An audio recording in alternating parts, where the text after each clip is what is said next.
ಧರ್ಮಸ್ಥಳ ಗ್ರಾಮದ ಸುತ್ತಮುತ್ತ 100ಕ್ಕೂ ಅಧಿಕ ಅನಾಥ ಶವಗಳನ್ನು ಹೂತು ಹಾಕಿದ್ದ ಪ್ರಕರಣಕ್ಕೆ ಸಂಬಂಧಪಟ್ಟ ಹಾಗೆ ನ್ಯಾಯವಾದಿಗಳ ಮೂಲಕ ಇತ್ತೀಚೆಗೆ ಮಂಗಳೂರು ಎಸ್ಪಿಗೆ ದೂರು ಕೊಟ್ಟಿದ್ದ ಪ್ರಕರಣಕ್ಕೆ ಸಂಬಂಧಪಟ್ಟ ಹಾಗೆ ನ್ಯಾಯವಾದಿಗಳ ಸಮ್ಮುಖದಲ್ಲಿ ಬೆಳ್ತಂಗಡಿ ನ್ಯಾಯಾಲಯಕ್ಕೆ ಆ ವ್ಯಕ್ತಿ ನ್ಯಾಯಾಧೀಶರ ಮುಂದೆ ಹಾಜರಾಗಿದ್ದಾನೆ.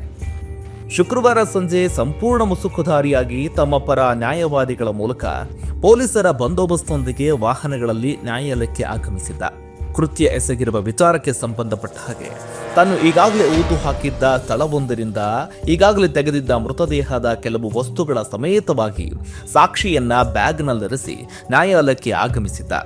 ಬೆಳ್ತಂಗಡಿ ಪ್ರಧಾನ ಸಿವಿಲ್ ನ್ಯಾಯಾಧೀಶರು ಮತ್ತು ಪ್ರಧಾನ ದರ್ಜೆ ನ್ಯಾಯಿಕ ದಂಡಾಧಿಕಾರಿ ಸಂದೇಶಕ್ಕೆ ಮುಂದೆ ಹೇಳಿಕೆಯನ್ನ ಕೊಟ್ಟಿದ್ದಾರೆ. ಸುಮಾರು 1.5 ಗಂಟೆ ಹೊತ್ತು ನ್ಯಾಯಾಧೀಶರ ಮುಂದೆ ಹೇಳಿಕೆಯನ್ನ ಪಡೆದ ಬಳಿಕ ಆತನನ್ನ ಬೆಳ್ತಂಗಡಿ ಠಾಣೆಗೆ ಕರೆದೊಯ್ಯಲಾಯಿತು.